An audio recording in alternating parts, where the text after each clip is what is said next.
We want to look at how we work with the analysis by bank and cash in our NTCE vote book.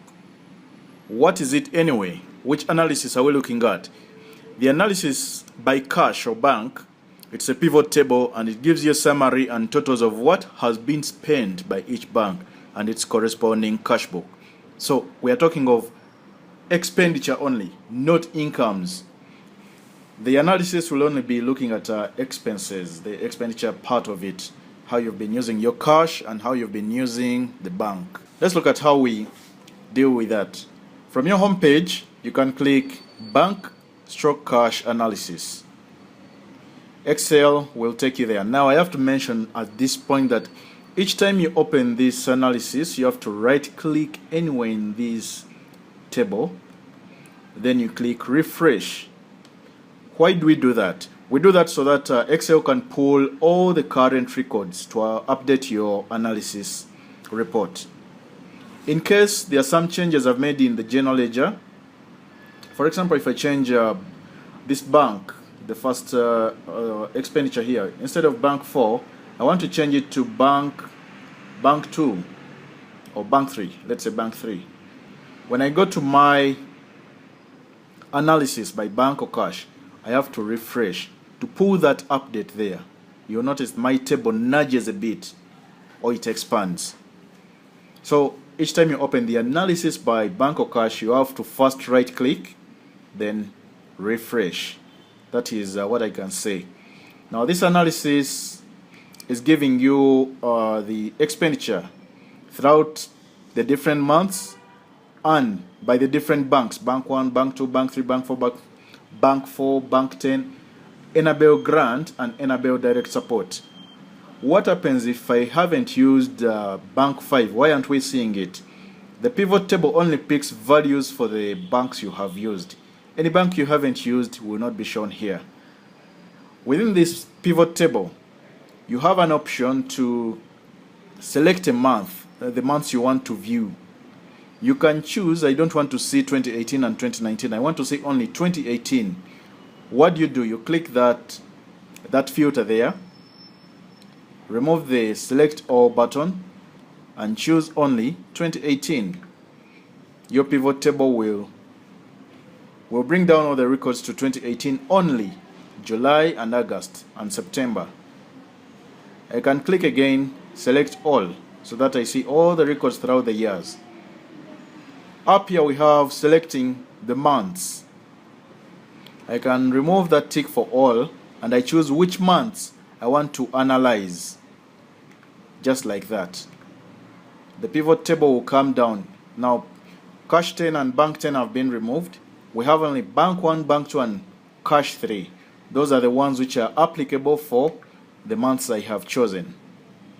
So pivot table is a report and it is all about choosing, filtering what you want.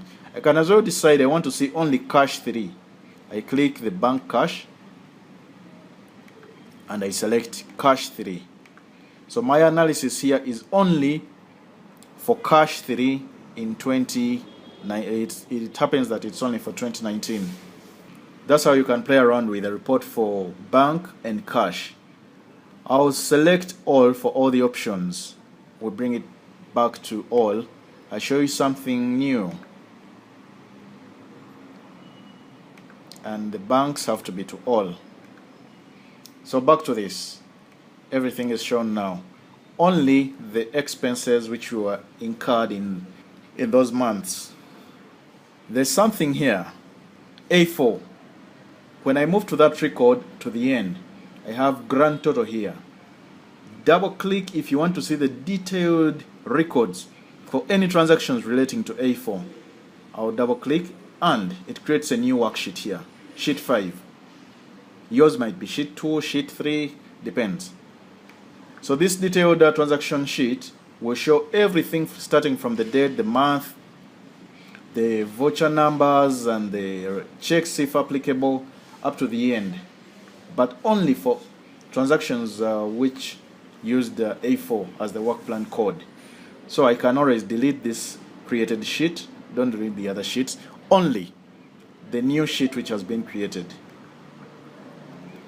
If I decide to look at C6, this C6, I want to see all the transactions relating to C6. I double click the grand total and I get the detailed report about C6.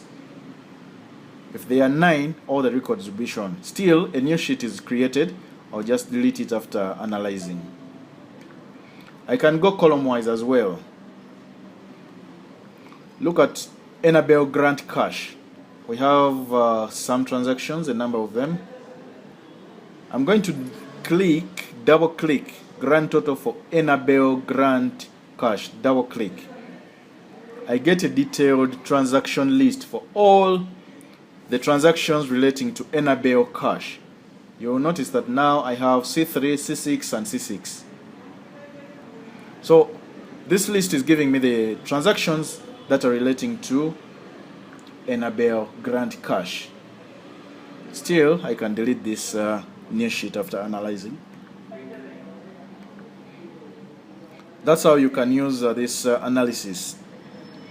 You want the detailed list for cash 3, double click, you get that. What happens if I click the grand total of all? This one here, grand total. It will give me everything. It's like the journal again. That's what happens. All the transactions will be listed. Right click here, delete the new sheet. So that's how you use your analysis for the bank and cash.